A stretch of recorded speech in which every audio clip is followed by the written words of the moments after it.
tema yang sedap menyengat gitu ya. Family unity. Sebelumnya saya cerita dulu, boleh? Boleh ya. Ada satu keluarga dan mempunyai anak yang sudah meranjak dewasa. Cukup dewasa untuk bisa menikah. Anaknya laki-laki. Dan dia membawa dia membawa pacarnya, calon istrinya, untuk dikenalkan kepada orang tuanya. Wanita yang cantik, baik, sederhana, dikenalkan, tapi sayang, mamanya nggak setuju. Ya udah, daripada bentrok, dia move on. Dia bergaul lagi, dia berteman lagi. Dapat seorang cewek yang seksi, keturunan orang kaya, anak tunggal, bapaknya kaya raya, dan bapaknya sudah kena penyakit jantung. Dikenalkan sama mamanya, enggak setuju juga mamanya. Dia bingung. Akhirnya dikenalkan melalui saudara mamanya, mungkin yang kayak gini yang mamamu suka. Sudah dia menjalin hubungan sekian lama, dikenalkan sama mamanya. Papanya setuju, mamanya gak setuju. Dia bingung. Akhirnya dia berdoa, Tuhan tunjukkan jodohku.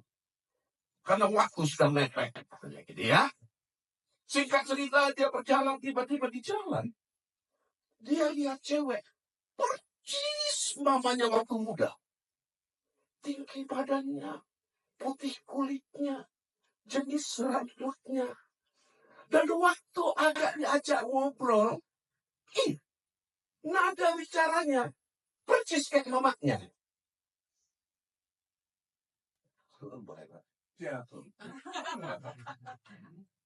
Dikenalkanlah, dibawa ke rumah. Kini masalah muncul. Kenapa? Karena sekarang bapaknya yang gak setuju. Kita mendengar cerita ini lucu, tetapi inilah gambaran keluarga. Unity, kesatuan di dalam keluarga, minus 6 dari 10 pernikahan berujung kepada perceraian. Mengapa?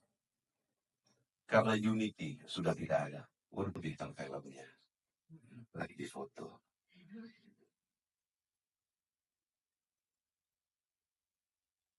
Saya akan sharing hari ini ya, nggak khotbah. Sampai tahu gambar ini? Tapi tahu? Tahu. Dari status. Yang lihat status saya tahu. Saya akan sharing. Ini anak saya. My son.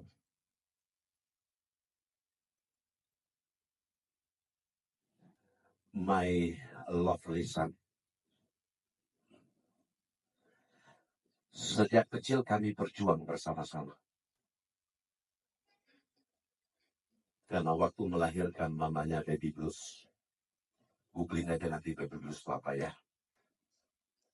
Sehingga dia nggak bisa urus anak saya.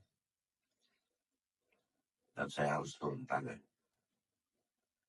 Saya yang nyebukin dia, saya yang ganti popok dia. Dan so. Dari lahir. Dia TK, dia belajar sepeda sama saya.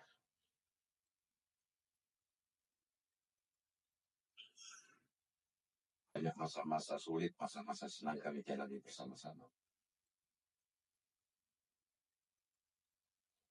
Asa baru kemarin saya saksikan begitu ajaibnya Tuhan bisa membimbing dan meloloskan anak saya di 3 universitas negeri di negeri ini.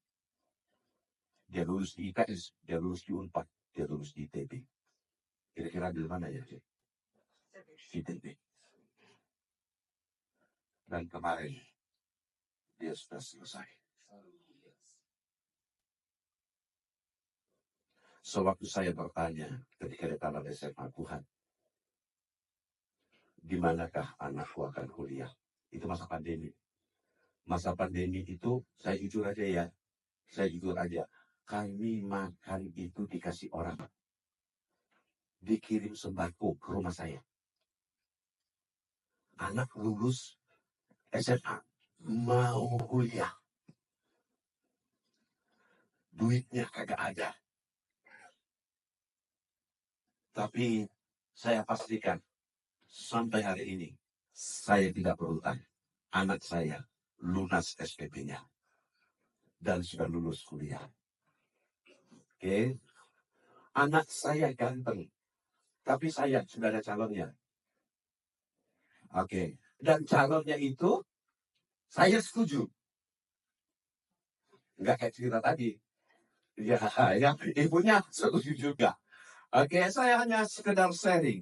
Apa yang saya lakukan sama anak saya adalah, saya memiliki unity, kesatuan dengan anak saya, berjuang bersama-sama. Bahkan detik-detik terakhir ketika dia mau sidang, skripsinya itu saya yang ngeprint. Saya pulang dari pelayanan, begitu pulang jam 10:30 malam, anak saya bilang, Pak, tadi aku sempat ngeprint. Can you help me? Oh, why no? Dengan buka baju, ada videonya. Tapi karena saya nggak pakai baju, cuma pakai celana pendek, jadi nggak di-share. Ya, kalau di-share mah gawat, nggak dikasih jempol nanti. Saya nge-print bersama-sama dengan anak saya. Dan kami berjuang bersama-sama. Anak saya mencintai saya. Dan saya sangat mencintai dia. Begitu juga mamanya. Mencintai dia. Dan dia juga mencintai mamanya.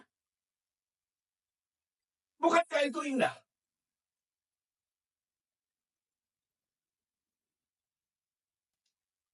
Firman Tuhan. Agak sedikit gak enak. Kalau tadi udah lucu-lucu, sekarang pedas-pedas. 1 Timotius 5 ayat 8. Kita baca bareng-bareng yuk. Oke? Daripada gabut. Oke ya? 1, 2, 3. Tetapi, kuat. Sampai belum sarapan. Belum sarapan tadi. Semua ya, bareng-bareng ya. Oke. 1, 2, 3. Tetapi jika ada seorang yang tidak memeliharakan sanak saudaranya, apalagi seisi rumahnya, orang itu murtad dan lebih buruk dari orang yang tidak beriman.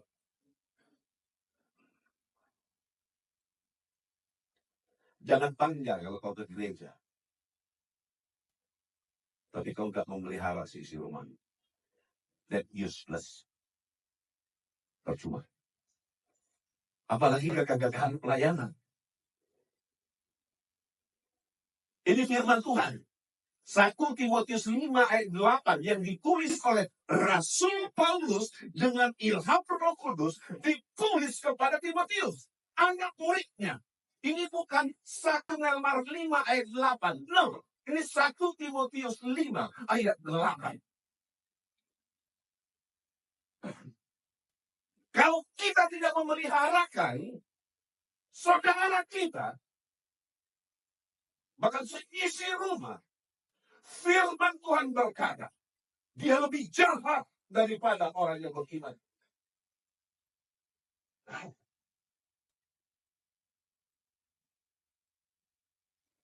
Kalau sudah mau bertobat, kita doa berkat. Saya tutup. Setuju? Ini, agenda kita ini. Saya akan ada 4 topik. Pertama, berbicara tentang covenant, grace, empowering, and intimacy. Oke? Rada tekan secara. Siapa manusia pertama? Adam, betul? Yakin? Saya lihat ya. Kejadian 1 ayat 26 dan 27. Berfirmanlah Allah. Wow. Perhatikan di sini. Ketika menciptakan manusia, Allah tidak berfirman kepada tanah. Seperti Allah menciptakan binatang dan tumbuhan. Seperti Allah tidak berfirman kepada air. Seperti dia menciptakan ikan-ikan dan semua binatang di dalam air. Tetapi ketika dia menciptakan Anda dan saya, dia berfirman dengan dirinya sendiri. Waktu Allah menciptakan binatang, kambing, sapi, babi, nondei, ular, angin, ya, dia berfirman kepada tanah. Sehingga tanah itu mengeluarkan semua binatang itu. Begitu juga waktu menciptakan tumbuhan. Makanya kalau anjing mati, tubuhnya masuk ke tanah, nyawanya juga masuk ke tanah. Jangan kalau yang senang doginya mati, ditulis read sampai berjumpa di surga ya Jackie. Di surga nggak ada anjing. Dan ketika dia menciptakan Adam dan saya, dia berfirman kepada dirinya sendiri, hendaklah kita menciptakan siapa? Manusia menurut gambar dan rupa kita. Sehingga dari diri Allah itu keluar manusia.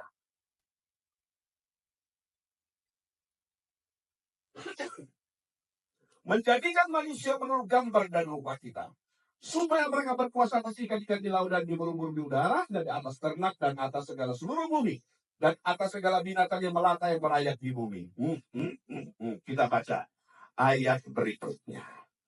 Maka Allah menciptakan manusia itu menurut gambarnya, menurut gambar Allah, diciptakannya dia.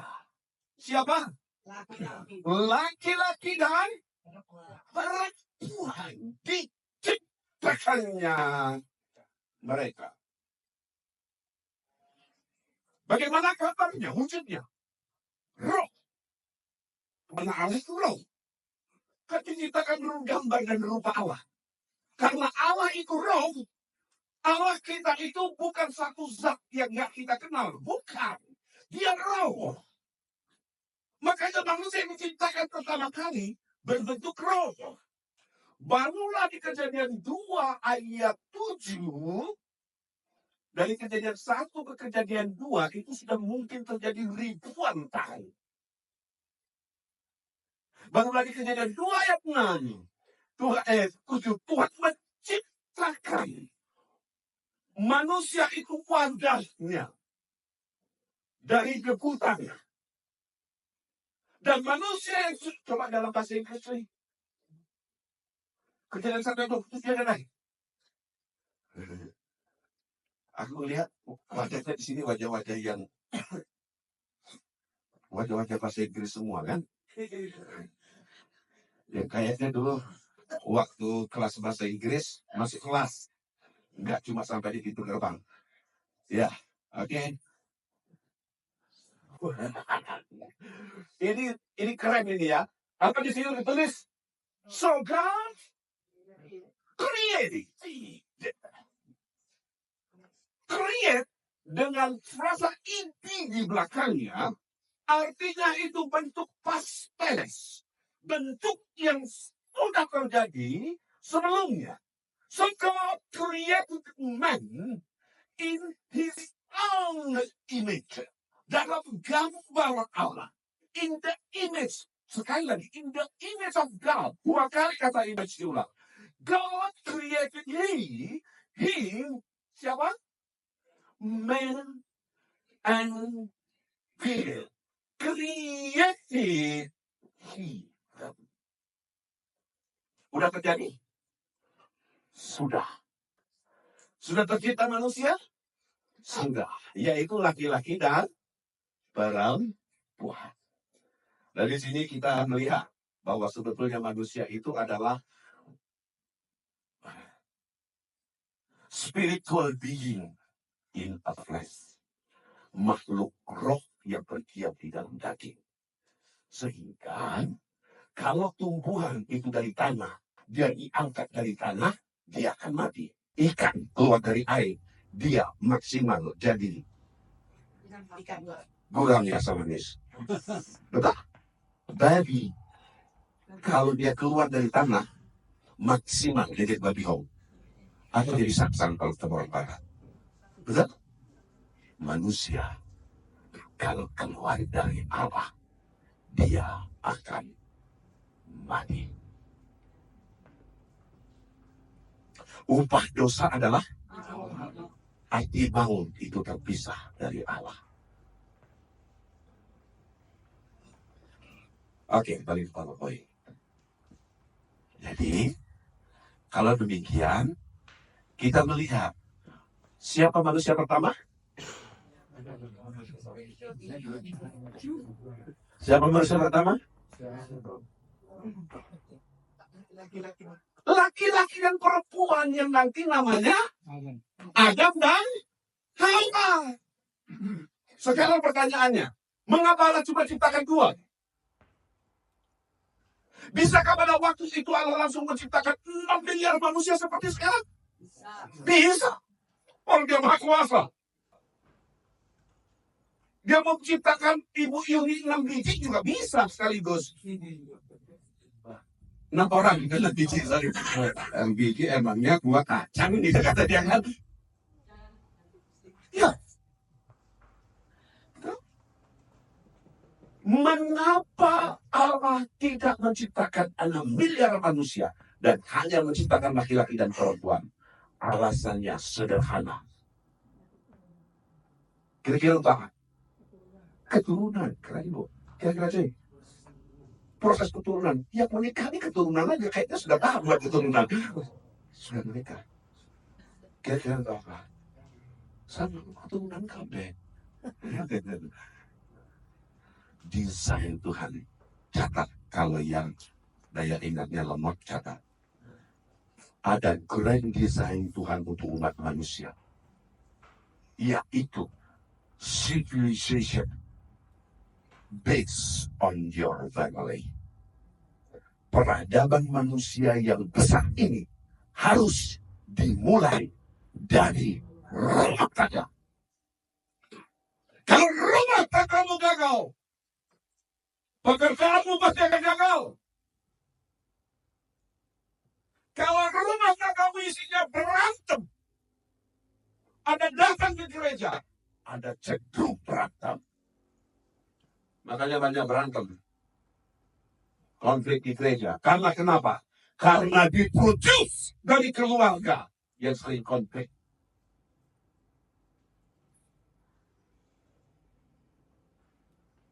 Unity mesti dimulai dari rumah. Dan harus dimulai dari suami istri. Jangan suami dan pembantu. Itu berat resikonya. Harus dimulai dari keintiman suami istri. Barulah kemudian itu akan merambah ke anak-anak dan akan merambah sampai kepada jemaat. Senangkah kalau kita punya jemaat yang intim? Unity. Senang? Senang. Jangan dimulai dari gereja, salah. Harus dimulai dari rumah kalian. Perbaiki dulu rumahku. Hubunganmu suami istri. Hubunganmu dengan anak-anak. Pulihkan. Agar itu kita bisa berdampak keluar. Makanya tema ini ngeri-ngeri sedap. Unity in family. Keluarga penuh dengan pepecahan. Kita lihat.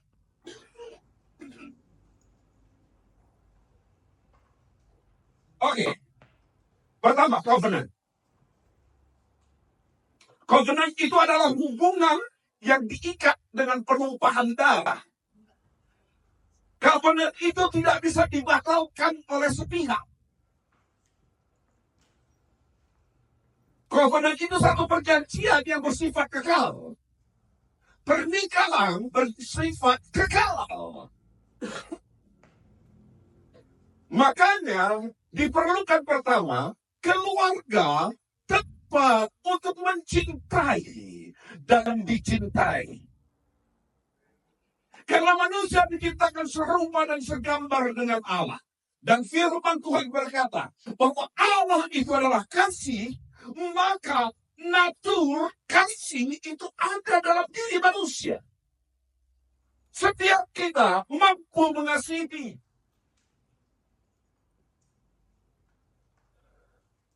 Makanya Yesus mati di kayu salib. Untuk apa? Untuk menyatakan kasih-Nya yang besar kepada Anda dan saya, manusia berdosa, manusia cilaka, manusia terbuat, manusia yang tak berguna,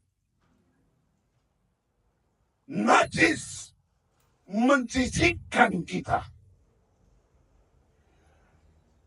Tetapi Tuhan dengan kasih-Nya yang besar, Dia mencintai dan menerima kita tanpa syarat.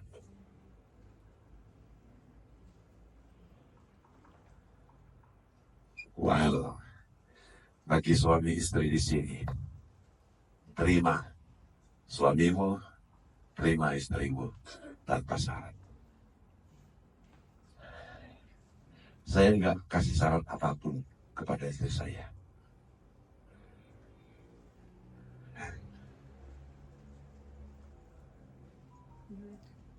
Cinta sama istrinya sih. Kenapa cinta? Wah, keren jawabannya. Karena dia bagian hidup saya. Dia tepuk tangan dong. Dia tepuk tangan dong. Om, tante mencintai Om. Kenapa mencintai Om? Cinta kan nggak sampai tua. Oh gitu. Oh, Kasih sayang sampai tua. kasih sayang sampai tua. Iya. Kalau di bimbingan pranikah saya tanya, kenapa kok pilih dia? Oh, dia itu baik, dia itu cantik, dia itu anak orang kaya, dia itu pendidikannya bagus. Itu namanya kasih bersyarat. Waktu aku ditanya, kenapa nama pilih Elizabeth? I don't know. Saya cuma tahu aku nggak tahu. Aku menerima dia, bagaimanapun keadaannya. Suatu saat nanti ketika di bimbingan pranikah, yang muda-muda, saya akan bagikan kenapa saya pilih Elizabeth. Tanpa syarat. Saya terima dia tanpa syarat. Begitu juga Tuhan menerima kita tanpa syarat. Karena Tuhan sudah terlebih dahulu menerima hati yang najis dan kotor ini tanpa syarat. Makanya aku menerima istriku tanpa syarat. Kau mau kerja-kerja, kau mau masak-masak, kau mau cuci piring, gak mau kau lakukan, kita cari pembantu, karena kau bukan pembantu. Aku gak menikah sama pembantu. Oke, kita lanjutkan. Jadi keluarga itu tempat untuk mencintai dan bagaimana caranya mencintai pasangan kita? Seperti Kristus mencintai jemaat, yaitu dengan Dia mati berkorban demi orang yang dicintai. Rumah tanggamu bukan tempat gelanggang tinju. Manusia diciptakan serupa dan segambar dengan Allah. Karena Allah itu Tritunggal, Bapa, Putra, dan Roh Kudus. Mereka itu berada di dalam unity of perfect unity, dalam kesatuan yang sempurna.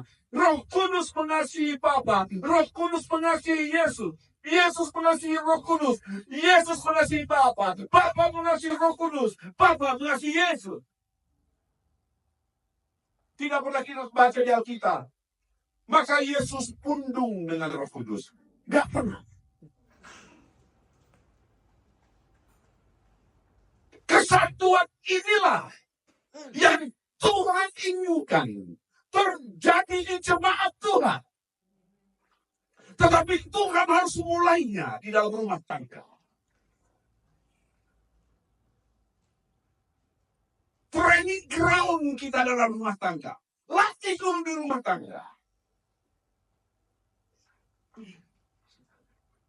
Seharian kemarin istri saya gak sehat. Saya pergi saya. Karena frozen shoulder, tangannya nggak bisa ke belakang, nggak bisa ke depan. Saya harus siapkan PowerPoint, dan saya juga sudah rumah karena sudah nggak pakai main, dan nggak pakai pembantu. Saya cuci piring, saya masak, apa segala macam. Khotbah belum selesai, tiba-tiba sakit katanya. Saya berhenti persiapan khotbah. Saya pijat istri saya dulu tangannya. Udah teman, udah. Karena panas saya kesangan. Tahu kesangan? Orang Manado tahu kesangan kau ya? Nggak tahu. Saya berhenti persiapan khotbah. Bagi saya pelayanan itu jauh di bawah istri saya. Sesungguhnya aku mengadakan perjanjianku dengan kamu dan dengan keturunanmu dan dengan segala makhluk yang hidup bersama-sama dengan kamu, burung-burung ternak dan binatang liar di bumi yang bersama-sama dengan kamu, segala yang keluar dari bahtera itu, segala binatang di bumi. Inilah covenant antara Allah dan Nuh. Jadi pernikahan bukanlah kontrak. Pernikahan itu adalah covenant yang diikat dengan perjanjian darah. Kalau kau berjanji, aku kira masih ingat pokok perjanjian nikah. Enggak lupa ya. Masih ingat janji nikah. Saya bilang sih, aku menerima Freddy dalam keadaan susah atau senang, sehat atau sakit, berkelimpahan atau berkekurangan. Wow. Dengan kata lain, aku menerima Freddy tanpa syarat. Dan aku akan membesarkan anak-anak yang dilahirkan di dalam takut akan Tuhan. Masih ingat? Covenant, janji itu harus diingat terus sampai acara. Wow. Gambar ini. Aku setuju, Bu. Wanita ini dan orang ini usia sudah 80 lebih. Istrinya ini udah pikun total, Alzheimer, sehingga dia tidak bisa membedakan siapapun. Dan bahkan dia tidak bisa mengingat dia sudah makan atau belum. Istrinya. Tapi suaminya setiap pagi istrinya didandani di atas jalan. Setiap pagi. Dan orang-orang di sana tahu kalau istrinya ini pikun. Dan tanya kepada si opa. Opa, kan si oma udah pikun. Kan oma kan gak tahu kalau opa yang ngurusnya, mandiin, ngajak jalan oma. Kan oma gak tahu. Terus opanya lihat, so what gitu loh. Kenapa opa tidak mau sayangi oma seperti ini? Si opa jawab kepada anak muda ini, aku mengasihinya bukan karena siapa dia. Dia tahu atau tidak tahu, aku menyayangi dia. It doesn't matter. Itu gak penting. Aku menyayangi dia, merawat dia, karena dia adalah cintaku. Pengen langganan seperti ini? Pengen? Yang muda-muda sendirinya sumringah, aduh, kapan lah punya cowok kayak gitu ya. Kita doa makanya cari cowoknya yang, ya udah kita lanjut ya. Keluarga adalah untuk tempat mengampuni dan diampuni.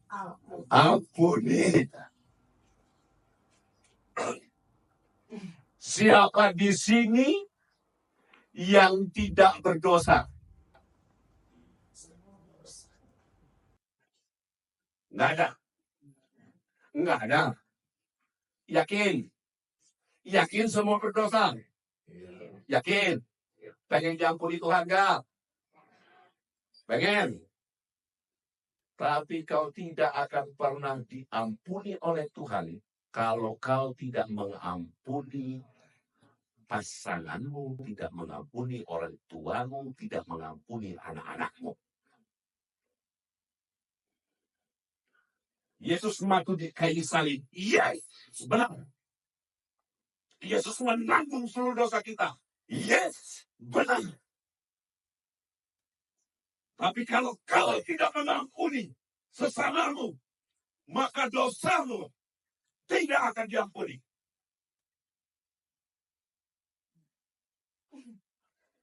Kita adalah orang yang bersalah senantiasa. Orang yang gagal. Orang yang perlu diampuni. Kalau Yesus sudah mengampuni dosamu, masa kau gak bisa mengampuni istrimu, gak bisa mengampuni suamimu?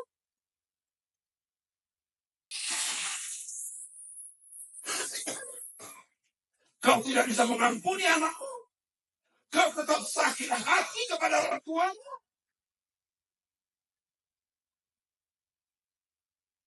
Ampuni mereka agar dosamu diampuni. Efesus 2:8. Sebab karena kasih karunia kamu diselamatkan oleh iman. Itu bukan hasil usahamu, tetapi pemberian Allah. Kalau Allah saja sudah memberi sedemikian besar dalam hidupmu, masakan kau nggak mau memberi yang sedikit kepada pasanganmu? Tidak mau memberi yang sedikit kepada anak-anakmu? Keluarga bukan tempat ring tinju.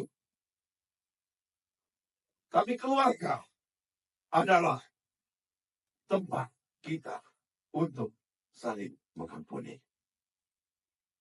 Dan keluarga adalah tempat untuk saling melayani.